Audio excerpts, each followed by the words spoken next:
Hey, what's up, guys? Welcome to Earwax. I'm Colin, and today we're doing a review of the brand new album by Scottish rock band Franz Ferdinand, The Human Fear.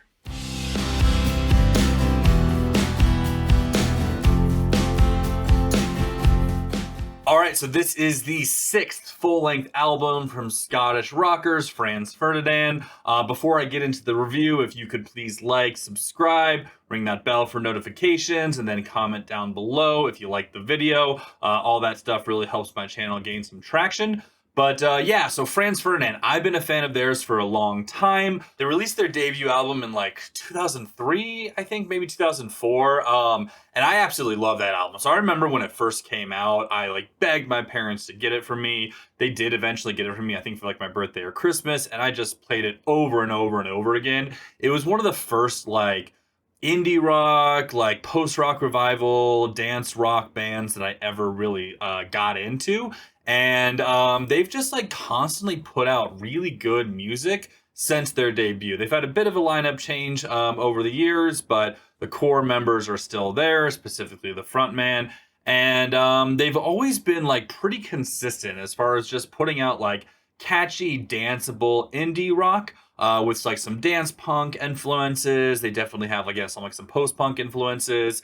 Yeah, they've never really strayed too far from their sound. Now, on their last album, which was 2018, I believe, Always Ascending, they definitely leaned a little bit heavier into the dance punk aesthetic with some songs that were like pretty synth driven, but still keeping a lot of the core kind of just indie rock roots that they became known for. And so I was kind of hoping on this, their 6th album, The Human Fear, that they would continue that trend. And they do on a couple songs, but for the most part, this is kind of a return to form as far as they're just like straight up like indie rock and dance rock roots. Without further ado, let's get into the track list.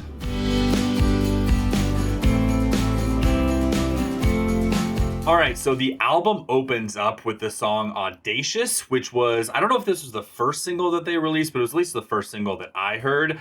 And this is an interesting song. It doesn't feel like an opening track to me. It feels like it wants to be like either in the middle or somewhere towards the end, because the chorus is just very like kind of, I don't want to say like climactic, but it doesn't feel like an opening. It feels like a middle or an end. I don't know. But it opens like with a really catchy kind of Brit pop, sort of like instrumental in the beginning, and then it kind of gets, ramps up a little bit, throughout like the verses and the bridge. But then the chorus, it like slows down, and it's got this very like almost Beatles-esque sort of vibe to it.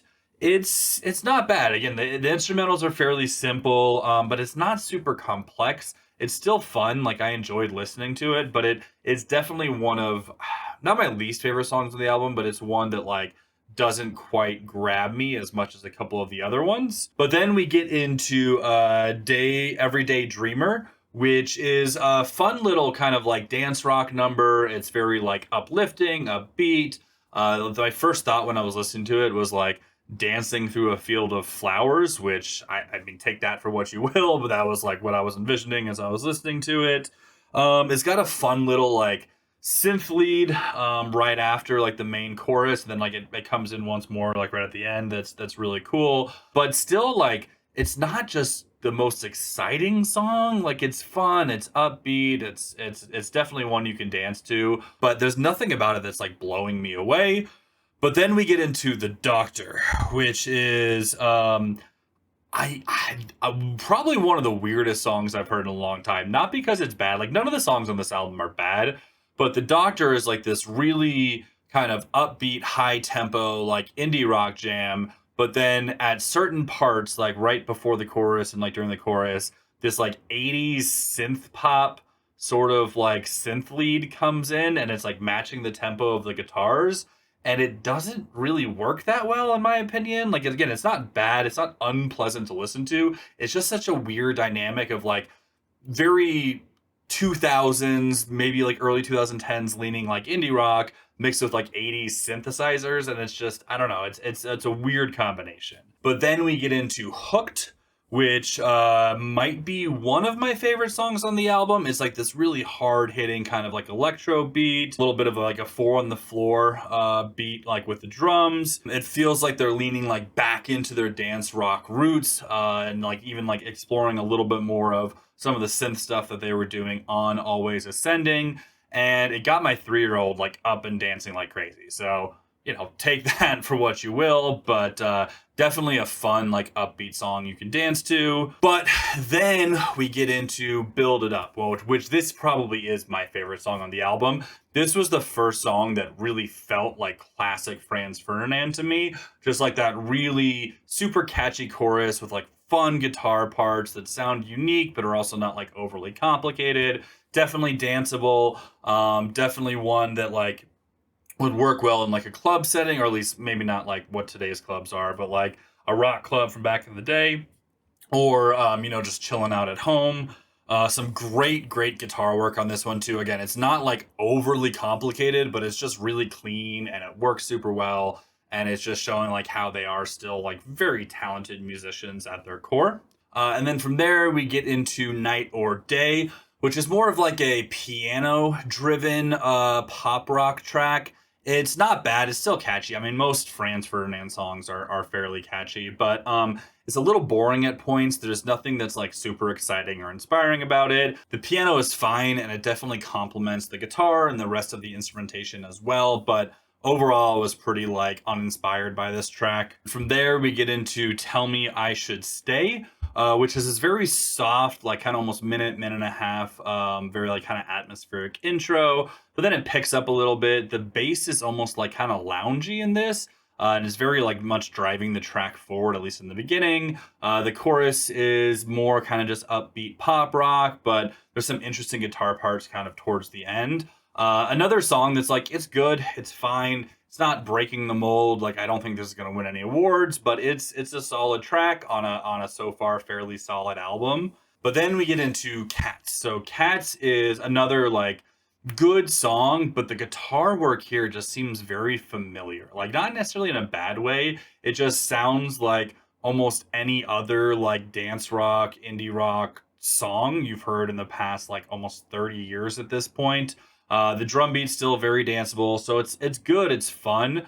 But like by this point, there's really not much on this album that is standing out to me as like really impressive. Like the vast majority of everything so far has been good, but like left a little bit to be desired, like one left me wanting just a little bit more. And then we get into Black Eyelashes. So this song is their current take, I guess, on this trend that I've been seeing in a lot of like indie rock and like experimental rock bands going, where they start like experimenting with world music and start trying in some like either like Latin flavors or like Middle Eastern or like Indian flavors, and they kind of do a little bit of all of that. There's like some classical like Spanish guitar work. There's definitely like some Bollywood-esque sort of like beats, and then like on top of it is this weird kind of like marching band-esque drum patterns with like this almost like just generic like indie rock singing on top of it. I mean, like this band's always had good vocals, and like the soulful vocals of the frontman is definitely like one of the things that defines Franz Ferdinand. It's just such a weird combination on this song, and I don't feel like it fits with the rest of the track list. But to be fair, like I was feeling a little bored up to this point, and this song is anything but boring. It's I may not be enjoying it a ton, but it's definitely new and different and shakes up the album a little bit. So I guess there's some credit to be given there. And then we get into Bar Lonely, which ironically is about someone going to a bar by themselves and drinking to forget their problems. And it might just be the most forgettable song on the album. Again, it's not bad. It's a little bland, and there's nothing like super exciting about it. And getting into there's like one song left after this. By this point, I was pretty disappointed. Not because the album was bad. It's not. It's a fun album. There's some great parts to it, some great songs. But I had such high hopes coming off Always Ascending, especially since it's been like I think 7 years since that album came out. And I don't know. I felt a little let down at some of the just blandness on a couple of the tracks here. And then it closes with The Birds, which is a fun little closing track. It definitely feels like, again, like kind of like a classic Franz Ferdinand song, just not quite as good as some of what they've done in the past. So yeah, it's, I don't know. I mean, what makes the Franz Ferdinand song? Like soulful vocals, catchy riffs, danceable drum beat, and this album has all of that for sure. And there's a couple, really good high points on the album. But overall, I felt like I wanted more from almost every single aspect of it, whether it was more like experimentation or more creativity or like leaning heavier into some of like the dancier stuff and like more synth driven electronic stuff that they were experimenting on. I don't know. I mean, they definitely have some of that, all of that on the album. So overall, I'm feeling like a B minus on this. It's definitely listenable. It's definitely fun. There's a couple songs that I'm probably going to play over and over again. But at the end of the day, I was let down just a little bit. And that, is totally okay. Like, not every single album a band puts out has to be absolutely incredible. But, for a band that I've held in pretty high regard for a long time, definitely want a little more. So, that's going to be it for me, guys. Thanks so much for watching. Let me know down in the comments if you listen to this album what you think. If you haven't, go check it out. And as always, I'll talk to you later. Peace.